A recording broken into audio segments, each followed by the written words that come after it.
मंदिर का जो श्रेय देना चाहिए वो स्वर्गवासी राजीव गांधी जी को ही देना चाहिए। आप मुझे एक बात बताइए, ताला ना खुलता, केस ना डलता तो मंदिर बन जाता? तो देश के प्रधानमंत्री जी को डर है, घबराए हुए हैं और इन्होंने सब कुछ अपने अंडर में कर रखा है।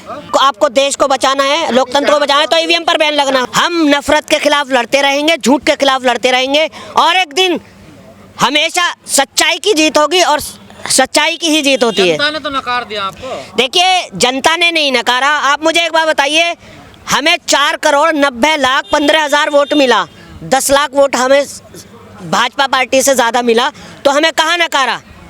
तो खुश है कांग्रेस? पूरा प्यार मिला हमें जनता का। बिल्कुल, क्यों बिल्कुल खुश हैं। अगर हमें हराया तो ईवीएम ने हराया है ना, हम जनता से हारे, ना हमें देश के प्रधानमंत्री ने हराया। जब तक देश के प्रधानमंत्री जी पर ईवीएम है, मैं कहता हूँ पूरा देश भी एक हो जाएगा ना, तब भी किसी की सरकार नहीं बन सकती। सबूत तो नहीं है आप पे ईवीएम के गड़बड़ी? सबूत कहाँ से होगा?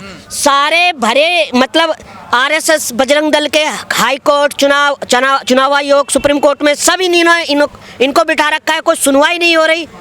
और अब युवा जब तक सड़क पर नहीं उतरेगा कोई समाधान नहीं निकलेगा। पर राहुल प्रियंका को तो गड़बड़ नजर नहीं आती ईवीएम में? देखिए, राहुल जी और प्रियंका गांधी जी से मेरी बात हुई थी। उनका कहना है कि बहुत जल्द हम पूरे देश में ईवीएम के खिलाफ धरना प्रदर्शन करेंगे, आंदोलन होंगे और बहुत प्यार से धरना प्रदर्शन होंगे, कोई उपद्रव नहीं किया जाएगा। लेकिन कर्नाटक में जब चुनाव हुए कांग्रेस जीती तो कांग्रेस ने कहा कि हम बजरंग दल को बैन करेंगे। अब उन्होंने कहा कि बजरंग दल में भी अच्छे लोग होते। देखिए, आप मुझे बताइए, चुनाव हुए कर्नाटक में, ठीक है, वहाँ जो है ये वहाँ सेटिंग नहीं कर पाए, गड़बड़ी नहीं कर पाए। कांग्रेस ने कहा बजरंग दल को बैन करेंगे, इस पर चुनाव लड़ा गया कर्नाटक में, क्यों नहीं बैन किया अभी तक कांग्रेस ने? देखिए, किसने बोला आपसे कि उन्होंने ये कहा और बैन नहीं किया? जो उन्होंने बोला है वो जरूर होगा। और मैं ये कह रहा हूँ, एक बजरंग दल हो या आरएसएस हो या कोई भी संस्था हो जो देश में नफरत फैलाने का काम करेगी, उसको बैन करना चाहिए।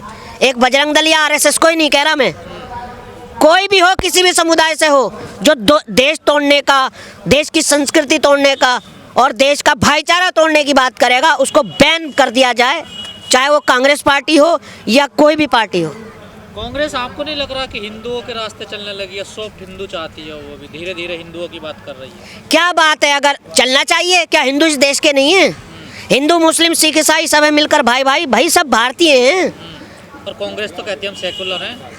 अरे भैया, सेकुलर, आपको मैं बताऊं सेकुलर किसको कहते हैं? सेकुलर का मतलब है कि मानवता, इंसानियत, वो हमेशा सबको साथ में लेकर चलने वाली है। इस हार का जिम्मेदार कौन है? क्या कमी हुई है कांग्रेस? देखिए, सबसे बड़ा तो जो इस हार के जिम्मेदार है वो ईवीएम है, और उसके बाद हमारे जो पार्टी के कमलनाथ नेताजी हैं, थोड़ा मैं उनको ये कहना चाहूँगा, नसीहत देना चाहूँगा, वैसे मुझे नहीं देना चाहिए, वो मेरे बड़े हैं, मगर थोड़ा जो आप ओवर कॉन्फिडेंस में चले गए और आपने केजरीवाल और अखिलेश यादव जी को बोला कि कौन अखिलेश, कौन अरविंद केजरीवाल, तो मैं उनको यही सलाह देना चाहूँगा कि आप देखिए, मेरा नाम मेहताब हिंदुस्तानी है, मैं एक छोटा सा अदना सा इंसान हूँ, मैं भी एक अपनी वैल्यू रखता हूँ।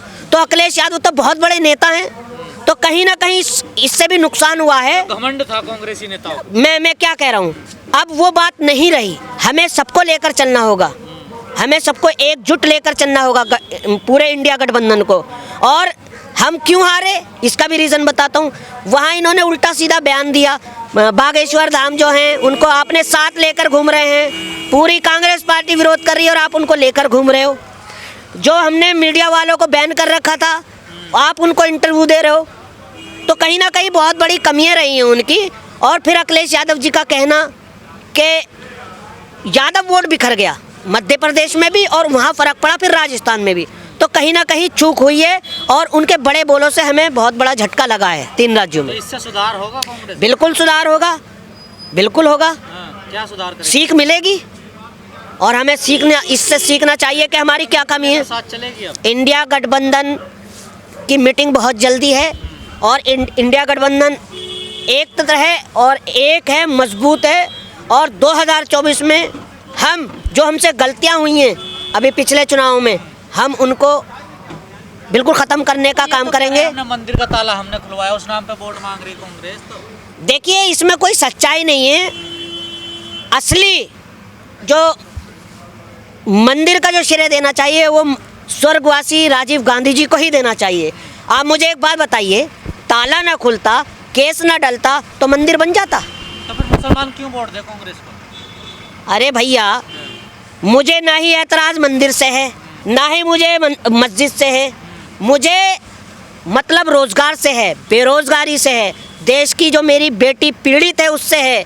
आज आप देख लीजिए कि क्या स्थिति है देश की बेटी की। एक जज जिलाधिकारी, आपने सुना होगा, पत्रकार हैं, कि उनको किस तरह से पीड़ित किया गया है बड़े जजों के ज़रिए। उन्होंने एक लेटर, उन्होंने एक पत्र लिखा। आज ये नौबत आ गई है इस सरकार में कि चीफ जस्टिस सुप्रीम कोर्ट के जो दिव्या चंद्रचूड़ हैं उनको लेटर लिखना पड़ गया कि आप मुझे मृत्यु दंड दे दीजिए। तो ये कहाँ सेफ है हमारे देश की बेटियाँ? भारतीय जनता पार्टी कहती है कि बेटी बचाओ बेटी पढ़ाओ। रोजगार मुद्दा क्यों नहीं बन पा रहा चुनावों में? देखिए मैंने अभी कहा, आपकी आवाज़ को दबाया जा रहा है। यहाँ इतनी सख्ती हो गई है, इसको ऐसा छावनी बना दिया है। तो बना सकती है चुनाव में मुद्दा। मैं रोज़ आता हूँ जंतर मंतर पर, आज मुझे भी चेक किया गया है। मैंने कहा देखिए मैं रोज़ आता हूँ और मुझे अंदर जाना है या मैं कोई RDX लेकर जा रहा हूँ, आप मेरी तलाशी ले सकते हैं। जब मैंने अपना कार्ड दिखाया, जब उन्होंने मुझे अंदर जाना, तो देश के प्रधानमंत्री जी को डर है, घबराए हुए हैं और इन्होंने सब कुछ अपने अंडर में कर रखा है। प्रशासन भी क्या करे, दबाव में है भाई, वो भी तानाशाही चल रही है। बिल्कुल तानाशाही चल रही है, बिल्कुल। और अब देख लीजिए, एक विधायक, आपने अभी एक न्यूज़ देखी होगी, विधायक ने एक बेटी के साथ रेप किया और ये कहते हैं बेटी बचाओ बेटी पढ़ाओ। तो कहाँ सुरक्षित है? इस सरकार में किसान का उत्पीड़न हो रहा है, देश के फौजी का उत्पीड़न हो रहा है, चाहे वो रिटायर आर्मी वाला हो, पेंशन पे कोई बात नहीं करता। हमला कर रही हैं आप, कैसे बात कर रही हैं? अरे भैया, फिर आपकी जो सुरक्षा है, कैसी सुरक्षा है ये? जब एक संसद सेफ नहीं है इस सरकार में, तो क्या देश का नागरिक सुरक्षित होगा? वो जो 4 बच्चे थे, 4 लोग थे, वो घर से परेशान, पैसे से परेशान, बेरोजगार थे। जब आप उनका उत्तर नहीं दोगे तो पहुंचेंगे ही। तो देखिए 2001 में हुआ, किसकी सरकार थी? उसमें कौन थे गृह मंत्री? लाल कृष्ण आडवाणी। तो फिर गृह मंत्री क्या कर रहे हैं? अब देखे कितनी सुरक्षा लगाई है। क्यों हुई चूक आपसे? खुदा ना खास्ता, चलिए उनके पास एक धुएं वाले बम थे, उनके पास RDX होता तो क्या जान को खतरा नहीं था? चाहे वो भारतीय जनता पार्टी के सांसद थे या कोई किसी भी पार्टी के वहाँ सांसद, वहाँ सभी थे सांसद। तो इतनी बड़ी चूक कैसे?